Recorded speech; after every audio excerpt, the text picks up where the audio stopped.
All right, Coach, 88-74 win tonight for your team over NYIT. Just how you feeling? Good to snaps a four-game losing streak. After I'm four sure. straight losses and very tough, excruciating losses in some cases. We needed a win, and it was good to be back home. And tough game for us. I know, and we talked about with the guys that it's tough to stop a losing streak, because what happens is the mental part. You lose. You might have a lead, and we've had a lead in all four of the losses with 5 minutes left in the game. I think we've had a lead in them, and so what happens is if the other team makes a run, something happens, some doubt starts to creep into your mind. And we talked about at halftime, hey, they hit a little layup at the end of the half to cut it to a 4-point game, and it would have been easy for us to just start letting doubt creep in and start to wonder what's going to go wrong, instead of, hey, let's make something right happen. And we did that in the second half. We made something right happen. We made good things happen for the team, for each other.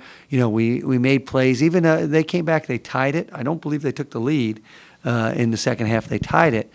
But we didn't get our heads down. We kept going, and we made some plays. And next thing you know, we were up double figures. And I thought it was great that we were up double figures. And then Hamilton hit a three in the corner. It could have been like, uh-oh, woe is me, start to look around. And we didn't do that. And so there were some really good things. We talked about, hey, the toughest one to get a win is when you're stopping a losing streak sometimes, and a lot of it's mental, and we handled that very well.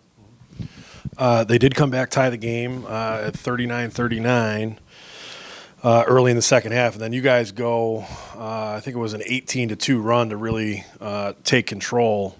As you said, open up double-figure lead. Just, what did you see during that run that enabled you guys to really push out into a double-figure lead? I thought our bench play was great. I thought Alex Milanovic and J.J. Wilkes gave us what we hadn't been getting off the bench lately, was a real spark and great energy and great play.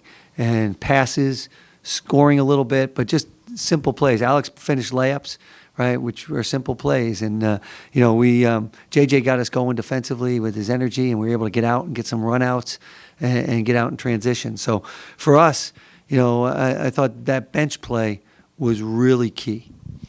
Really balanced scoring for you guys today. 5 guys in double figures, another guy with 9, another guy with 8, and led by Alex Miljanovic. Thought he was really active offensively and did a really good job of moving without the ball. Yep. He was really the beneficiary of some good passing. But his movement without the ball, I thought, was really key. Which we've talked about. And then we think the times when we struggle offensively, we get stagnant and just look for threes and rely on the home run ball. And we can't do that. We have good shooters, but we can't just do that. We have to, cut. We have to move. We have to drive it in the paint. And I thought that happened in the first half tonight. When we got a lead early, they were able to come back, and I thought a lot was based on our offense, not as much our defense. We kept getting stops, but we couldn't score at the other end, and it was because we were really too perimeter orientated. But then once we got settled in, and especially the second half, and really had the mindset of drive, and I thought that's where Supreme and JJ did a great job. I thought Supreme was really good getting in the gaps, finding people, and we were able to keep moving. And then it really opens up the threes. I mean, we missed a couple threes. We were 10 for 24, but we had a couple threes that were like wide open, and that's okay, because they're tougher to hit. Playing without Deion Hamilton today, you insert Jesse Lalka into the starting lineup. And I want to ask you about Jesse, because it's not that he's played poorly up until this point in the season. He's a guy that led the league in three-point field goal percentage last year. I don't know if he had a lot of opportunity over the first 9 games. It was 4 of 11 from 3 coming into today, so not a lot of opportunity in the first 9 games. Today he shoots 4 or 5 from the field, 3 of 4 from three-point range.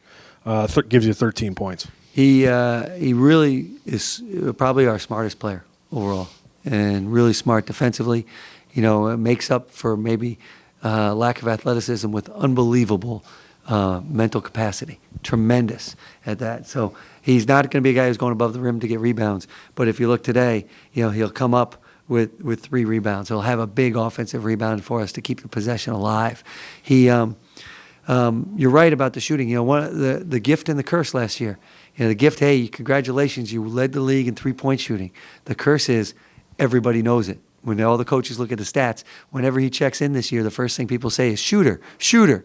And they all look around and they don't give him open looks. I think Jeff Redband gets that treatment a lot now too. Now that helps us, and that should open up driving lanes for us. But what it does is it takes away shots for him, and we've got to be really good at screening. We've got to be really good at driving and finding him to get people to help to get him shots. And I don't know if we've been that way for him. I don't think we've helped him out. We talked about that after the DC game about, hey, we have to find Jesse. Jesse doesn't create shots on his own. People have to create for him, either with a screen or with a dribble drive. And today we did that. I thought the one he hit in the second half along the right wing, Alex set a tremendous screen for him, got him open, and it gave him time to get his shot off. I thought a really nice adjustment you guys made. You play a lot of 1-3-1 zone in the second half, and started out with Supreme Hanna, a smaller guy playing the bottom. And I think early in the half, John Filer from New York Tech, he caught the ball in the short corner. He's 6'9". He just shot over the top of him. And then it looked like from there on out, you had a bigger guy. Usually it was Jeff Redband playing the bottom, so that couldn't happen. Yeah, we talked about in the huddle. We said that even Supreme could contest, and even on his greatest day, he's not going to bother Filer. Filer's good, and he shoots that baseline jumper. He's really good at it. And so we thought maybe Jeff. I don't know if Jeff. We said it even in the huddle. We're not sure that Jeff's even going to bother him because he shoots it. He has such a high release point. His arms are way over his head, and But hopefully Jeff can get a little closer to his eye level with his hand, because Soup had no chance of getting to his eye level with his hand. And hopefully that helped a little bit. I think it did, and it got them. We were able to. That was the only time they scored early on, was when Filer hit the jumper on us, and I think it helped us. Really good in the second half. That zone did. Another big part of the second half. I mean, going to halftime up by 4. They had 15 second chance points in the first half, and really for the longest time, I mean, they ended up with 23 in the game.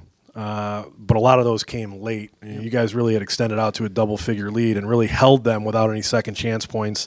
I'd say over the first 10 or 12 minutes of the half. Yes, and that was a big focus at halftime. That we were really guarding in the first half. If you look, they shot 38% in the first half, but we shot 48%. But the score was almost tied. It was because of second chance points, and we talked about, hey, we know that's what they do.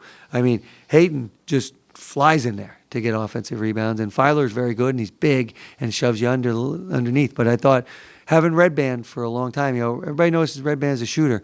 Redband's an excellent box-out guy. He's an excellent help defender, and I thought he was able to do that tonight and help us in the second half. Alex, again, did a great job. Arif got us going when we didn't do it, and then Alex really did a good job of making sure we didn't give up second shots. Just looking forward, you guys will move into non-conference play for a couple. Got one more to go before Christmas with St. Michael's from the Northeast 10 Conference coming over next Monday, followed by St. Rose. I know you don't want to look too far ahead, but what do you feel about your team? 10 games in, 6-4, with a couple non-league games coming up. Well, we're 6-4. We've had a lot of moving parts. Guys in and out of the lineup. Unfortunately, we're hoping we get everybody back in the lineup soon so we can continue that rhythm. I think that's hurt us at times is the continuity and the rhythm of playing together. And practice time has been tough because we've had a stretch where we've played a lot of games in a row. I thought tonight they showed a lot of grit because it's exam week, and this is tough. We have almost every guy on our team has an exam tomorrow night. We had guys, Jeff Redband had an exam first thing this morning at 8 a.m. this morning. So we had guys, their minds aren't totally in. As much as you want them to be focused on basketball, they have to be focused on their studies. It's Division II way of life, and that's what we have to understand that. So we'll take tomorrow off, and then by the time we get together on Friday, we'll have some time to start to zero in and get better. And I told them, hey, we got a month of just basketball at that point where we can really work on our team and get our team better. We have 2 very difficult games, one before Christmas, one after Christmas, with 2 teams from the Northeast 10.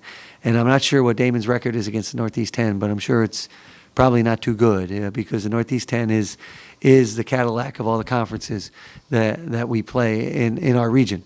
And we're going to have to really play well to be able to compete with those 2 guys and what they have. So, but we can't worry about that now. Got to worry about exams tomorrow. Anybody who's got exams and papers due Friday, and then we can kind of get together and spend a weekend getting ready for a very early morning game, 11 a.m. on Monday morning, and make sure it's not a getaway day for us, that we're focused on trying to get a win. All right, Coach. Good luck. Thank you, Mike.